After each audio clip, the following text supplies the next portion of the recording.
Assalamualaikum warahmatullahi wabarakatuh. Perkenalkan, nama saya Roman Fauzan, program studi agroteknologi NIM 2402068.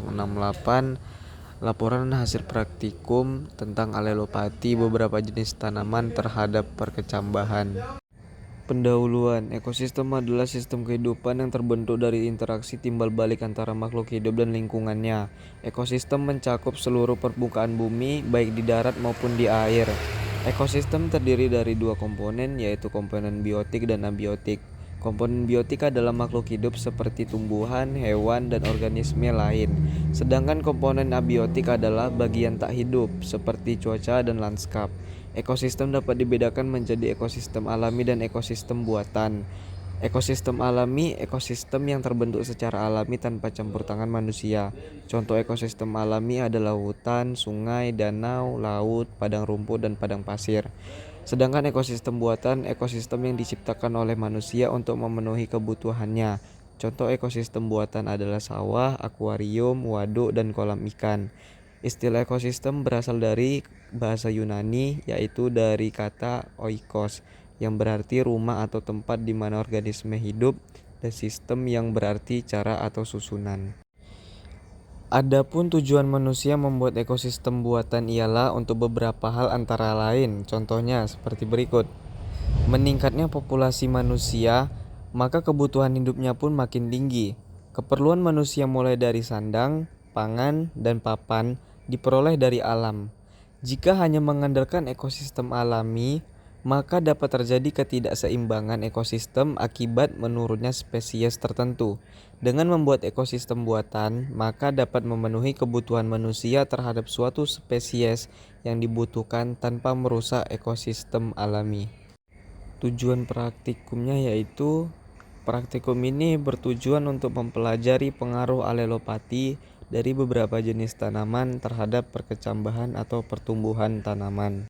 Alat dan bahannya yaitu bagian akar atau daun alang-alang, atau bahasa latinnya Imperata cylindrica, dan rumput teki, bahasa latinnya Spirillus sp. Biji tanaman yang cepat berkecambah, misalnya biji kacang hijau dan jagung. Blender atau mangkuk penggerus, cawan petri, kertas kering dan kertas merang, gelas ukur, corong pengarang, pipet dan pisau atau gunting. Dan cara kerjanya sendiri: 1. Buatlah ekstrak alang-alang dan rumput teki dengan cara berikut. A. Hancurkan dan haluskan bagian tumbuhan yang dipilih tersebut dengan mangkok penggerus atau blender. B. Buatlah ekstrak bagian tumbuhan tersebut dengan air dengan perbandingan bagian tumbuhan. Air adalah 1:7, 1:14, dan 1:21. Saringlah ekstrak yang diperoleh dengan menggunakan alat penyaring.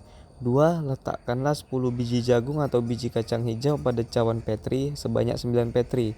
3. Siram sebanyak 5 ml ekstrak alelopati ke dalam cawan petri yang telah berisi biji kacang hijau atau biji jagung. 4. Kombinasi perlakuan biji kacang hijau atau biji jagung dengan perlakuan kontrol dan perlakuan ekstrak dengan salah satu konsentrasi 1:7 atau 1:14 atau 1:21. 5. Terdapat 3 perlakuan dengan masing-masing perlakuan 3 ulangan. 6. Amati perkecambahan biji-biji tersebut selama 1 minggu. Tentukan persen kecambah dan ukur panjang kecambahnya. 7. Dengan menggunakan rancangan percobaan acak lengkap, gunakan sidik ragam untuk mengetahui pengaruh perlakuan pemberian ekstrak bahan alelopati terhadap respon pertumbuhan. Selanjutnya adapun dokumentasi hasil laporan praktikum. Yang pertama, meletakkan biji kacang hijau ke dalam cawan petri. Yang kedua, memotong alang-alang dan rumput teki. Dan yang ketiga, melakukan pemilihan kombinasi perlakuan ekstrak dengan salah satu konsentrasi. Selanjutnya ada hasil praktikum, hasil perlakuan alelopati alang-alang atau bahasa latinnya Impera cylindrica dan rumput teki Cyperus rotundus pada perkecambahan kacang hijau. Dan dapat dilihat juga tabel hasil praktikum. Hasil pengamatan praktikum pengaruh alelopati beberapa jenis tanaman terhadap perkecambahan kacang hijau yang dilakukan dalam seminggu. Selanjutnya pembahasan. Dalam persaingan antara individu-individu dari jenis yang sama atau jenis yang berbeda untuk merebutkan kebutuhan-kebutuhan yang sama terhadap faktor-faktor pertumbuhan. Terkadang suatu jenis tumbuhan mengeluarkan senyawa kimia yang dapat mempengaruhi pertumbuhan dari anaknya sendiri. Peristiwa semacam ini disebut dengan alelopati. Jadi, alelopati adalah peristiwa di mana suatu individu tumbuh menghasilkan zat kimia yang dapat mempengaruhi pertumbuhan individu lain. Alelopati terjadi karena adanya senyawa yang bersifat menghambat senyawa tersebut. Tergolong senyawa sekunder karena timbulnya secara sporadik dan tidak berperan dalam metabolisme primer organisme. Senyawa-senyawa yang bersifat menghambat tersebut dikelompokkan menjadi 5 kelompok utama, seperti fenis, propian, asetogenin, terpenting, dan alkaloid atau Whittaker dan Feni. Setelah itu kesimpulan.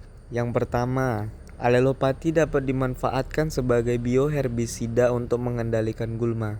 Yang kedua, alelopati adalah fenomena biologis di mana suatu organisme menghasilkan satu atau lebih zat biokimia yang dapat mempengaruhi pertumbuhan, kelangsungan hidup, dan reproduksi organisme lain. Yang ketiga, menjelaskan apakah definisi serta peranan alelopati.